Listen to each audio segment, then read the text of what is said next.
thing than anybody else in between. I was just laughing with something with Mike yesterday, because we were in a music store and we were doing a signing, and of course they're playing like Dream Theater, through the system in the store. And he was going, guys, this is the first time I actually listened to the album since we stopped making it. And I thought to myself, I have heard this album so many times because I have to keep listening to it to do what I do. And the funny thing about it was that, most of us, we go in, we record our tracks. In my case, I'm there, I'm writing the music with John Petrucci and Mike Portnoy.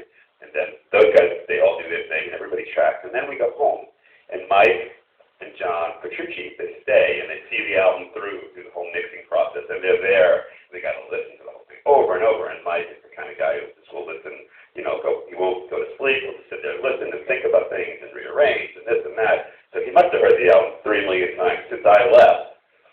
So, and of course when it's done, then I get to listen to it over and over again, do what I'm doing. So we're like tag teaming with what we have to do. So, so anyway, so let's move on. So some of the things, this is kind of a cool thing. I'm just going through this song because it's got so many interesting parts. When I was home one day, I was sitting at my digital piano, which is kind of in my living room, and all of a sudden I got this like rush of ideas, and I just quickly recorded them all on the digital piano. This was one of them.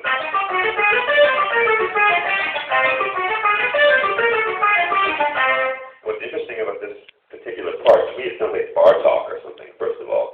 And then I was surprised that the guys liked it when I brought it in. I never know, like they could be like, totally crazy, you're not going to play that. You save that for your solo project. Sometimes they go, wow, I like that. And actually, usually it's Mike that says, yeah, it's cool. And John Petrucci looks at me like, you're crazy. That's nuts. That sounds like a carnival. Or that sounds like a this, or a movie, or that, or, everybody's got their own kind of perspective. But somehow I got some of these wacky ideas through. And in the studio, this was done also on some different tracks. We knew we were going to repeat this. The way that my director friend, Mike Portnoy, had conceived of this, he was like, okay, we're out in the studio, we're writing and stuff. He's like, okay, you're going to play that 4 times, right? We're going to switch to this. And I'm going to change the beat here. And then play it again. You'll add some growly thing. And then play it, again. And so that meant in the studio, I had to keep saying, okay, well, now I'll add my mini mode. Now I'll add, I'll put the Korg here. Now I'll go over to this and I'll play that. And so a whole thing happened where this riff got played over and over again in different ways. So it was 4 times, and then 2 times, and then 2 times, and then it stops, and then it's back into Mellotron land. So because I'm like cycling through this stuff and looking and saying, okay, 4 times, 2 times, 2 times, 2 times here. Put my hand here, and it's all very crazy. And of course, there's this James's favorite part. This is really the story. I didn't know I was going to get into this storytelling today, but kind of in that mode. So here we go. Anyway, so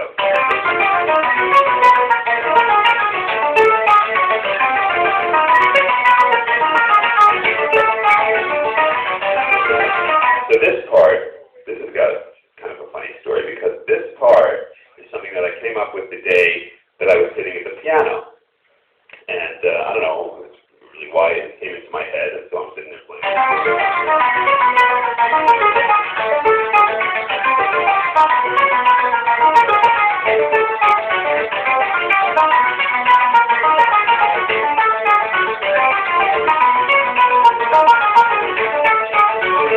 Okay, so I brought that into the guys in this little collection of riffs that kind of was like put together. And to me, they were kind of related. They were all in the same key. I also had this one as part of the same collection. It was like,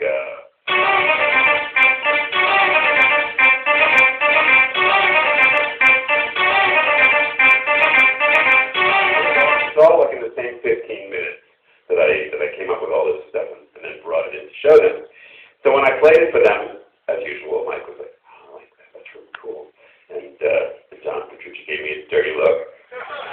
And it happened to be that James was around. He wasn't around too much for this recording, but he had come in at some point after we had laid down some like scratch parts. And this is the song that starts this whole vibe.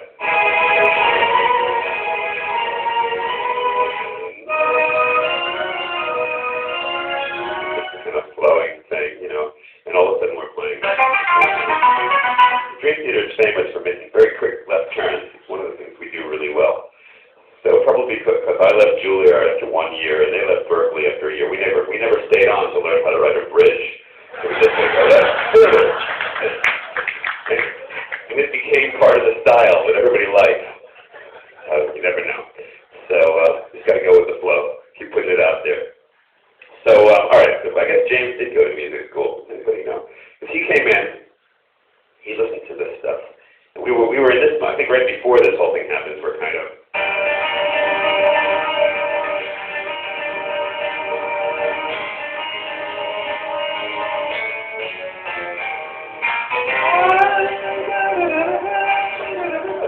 Very kind of nice song. Right? And when you heard this come in, he was like, guys, he brought us to the studio, he said, guys, that you can't do that. And I'm sitting back and my role is not to decide what we absolutely can do and what we can't. I just throw the ideas out. If they like them, good. If they don't, I'm okay. So James was like looking at Mike and kind of looking at John. This doesn't. We're doing this song, but like throwing a left hook in it. It doesn't make sense. It's not flowing. And I'm sitting there thinking, but that's like the best part. But I didn't say a word. I said, okay, let me see where this goes. And John is being very political and listening, and Mike is kind of shaking his head. And he's saying, no, it's going to stick, So but James, he can be really, really intense. For those of you who don't know, he's our singer. He's got a big personality. He's not like necessarily the final decision guy, but he lets his voice be heard. He doesn't hold back, which is a good thing. So, but he said that doesn't flow. I don't like it, guys. You can't do it. So we all left. And that night, I know we were talking. James left. I think we were talking. Richie Portnoy and myself. We were saying, "Well, James is really upset about that part." So we were thinking, "Wow, should we take it out, or what do you think?" Michael said, "No. Dream theater." We all came to the conclusion that this is dream theater. We're going to make a lot of left turns here, and that's just going to be what it is. This is cool. This is progressive. So when you can't write a bridge, it's called progressive. So anyway, so that night, Mike got a call from James. Look, Mike, man, I got to tell you. We really can't put that part in there. It might be okay for another song. It's all right, but it's not going to go. So Mike came back to the studio the next day. Like, okay, guys, we'll put the part in. Well, I was like, okay, cool. But now, when I read down the list of sounds, okay, this one's called Lydian C. Prague, right?